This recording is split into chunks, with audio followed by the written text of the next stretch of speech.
Good evening. It was a celebration of life in the border city as people of all ages showed their support over a span of 24 hours for those who have survived and those who have lost their fight against cancer.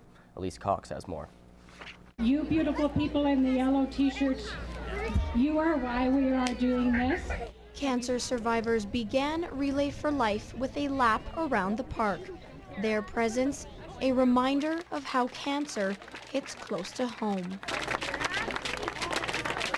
It's good to see that we're all in this together. I think that's the main part of it. And teams, each with their own touching stories, pulled together for the cause. You just don't want anyone else to have to go through this. So if anything we can do to find a cure. So we work here hard to raise the money so that we can fund the research that will eventually find that cure. The night was lit with 4,000 candles for the luminary ceremony. Cancer was tough, and it seemed unbeatable, or at least that's what I thought. An emotional night of sharing with amazing stories of strength. You hear those stories, you see the people, you see the survivors. Look at me tearing up already.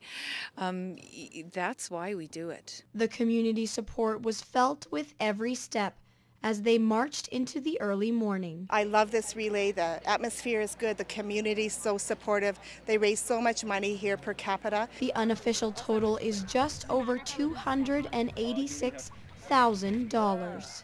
We do expect more. We still have money to come.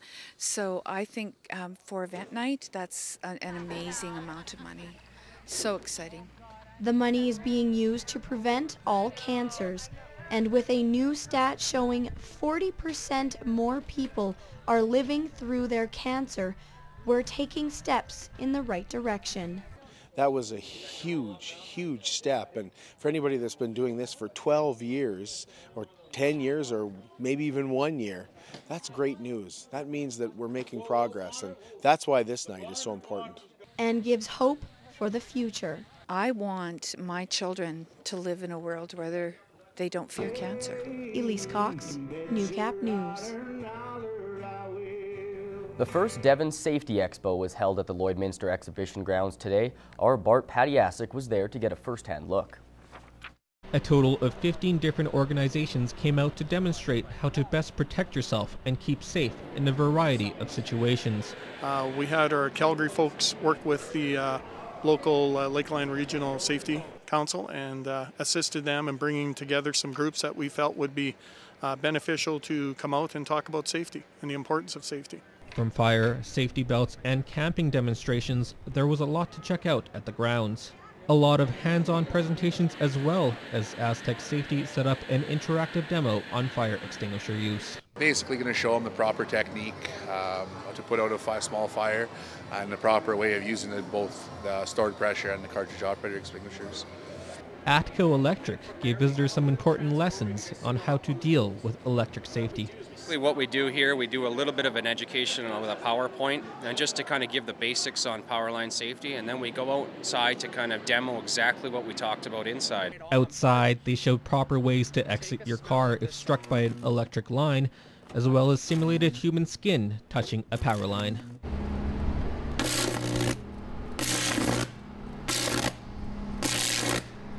Electric contact burns at 3,000 degrees Celsius, according to ATCO Electric. So it's not there to scare people. We just want people to respect the power lines and know what to do if they ever came in contact with one. Organizers hope visitors get something out of the expo.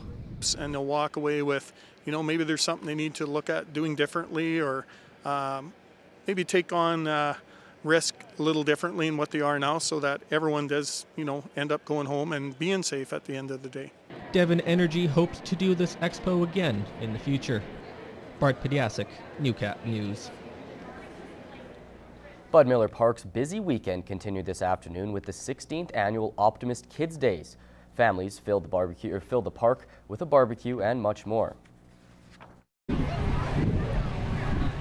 Bud Miller Park was packed with bouncy castles, clowns, animals, and families all eager for a fun day at a low cost. We try to keep the expense down to where the parents don't have to spend any money, just to bounce houses and you could get away with spending a $5 bill and have a couple rides. Over 1,000 people showed up this year, making it one of the most successful Kids Days of all time.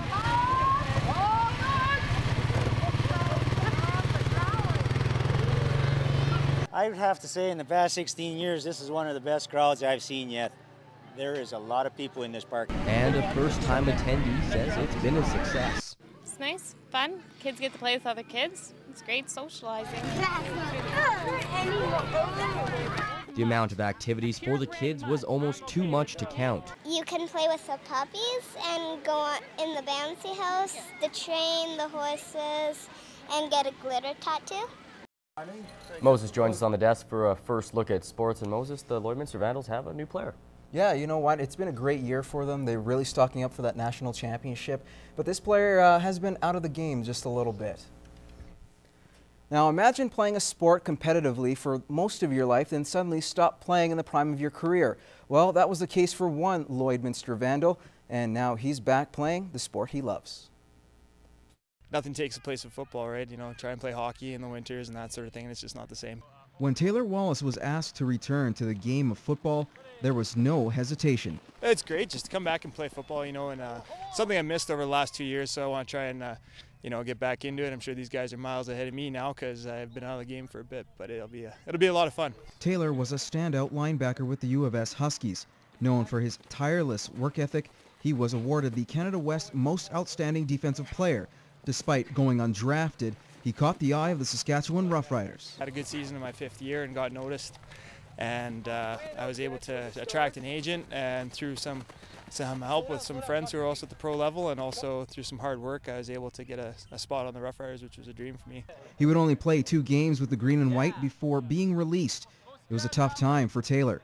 You play a game like this, especially when it involves every aspect of your life, for 10 years, and then all of a sudden it's just over. It's a different feeling. You go through that fall of you watching guys play and stuff, and it's a little hard to go through that. Thinking that his football career was over, he received a call from his former teammates. Regan Shell, who's been playing with them for years now, I played with him in high school.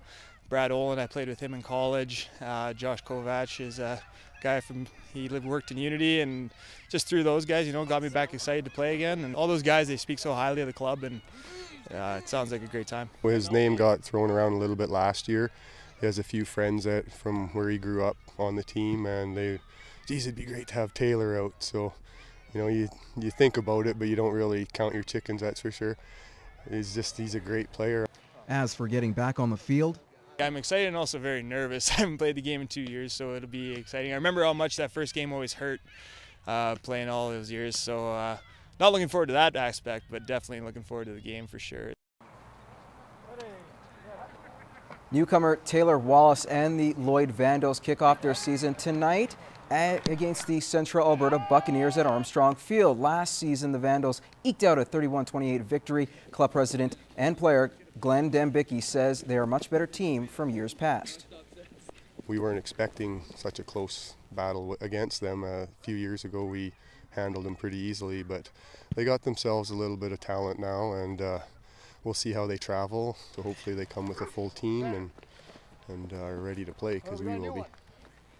After a slow start to the season, the Wheatland Extreme have started to reel off some wins, taking 2 out of their last 3. The Extreme are in South Edmonton to take on the Warriors. The Warriors have had a pretty good start to the season, 4-2 so far. They currently sit in 3rd place in the league. The Warriors are led by Steven Scragg, who's their top point getter with 16 points, and Curtis Moore, who leads the team in goals with 9. The Extreme are led by captain Tyler Boyer, who's been a scoring machine of late. He's been a dynamite thus far for the team. Now moving on to the high school provincial track and field championships.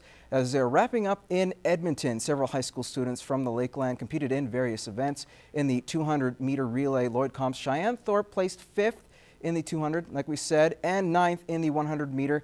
In the girls' 400-meter dash intermediate, Nisaya Betker of Lloyd Comp finished 10th. In the girls' 80-meter hurdles intermediate, Kaylee David from Lloyd Comp finished 14th. Elsewhere in the intermediate high jump, Kelly Muskego of Lloyd Comp also finished in the top 10 with 8th place, so not too bad. Some big news coming though in that 4x100 4x100 relay for the junior team. The northeast side, anchored by Cheyenne Thorpe, Jacqueline Davidson, Amanda Kuzik, and Jordan Hartzell, capture the silver medal. In the girls triple jump, Amanda Kuzik of Bonneville finished 7th. To the boys, the 200 meters saw in the junior event, Kirk Stone of Dewberry placed 13th and just outside of the medals in the boys triple jump juniors. The 4x100 team, well, didn't do too bad. They finished in 8th place, and in the boys high jump intermediate, Riley Morrell finished 9th for Holy Rosary. And that's all the time we have in our first look at sports. Stick around for more Newcap news and weather after the break.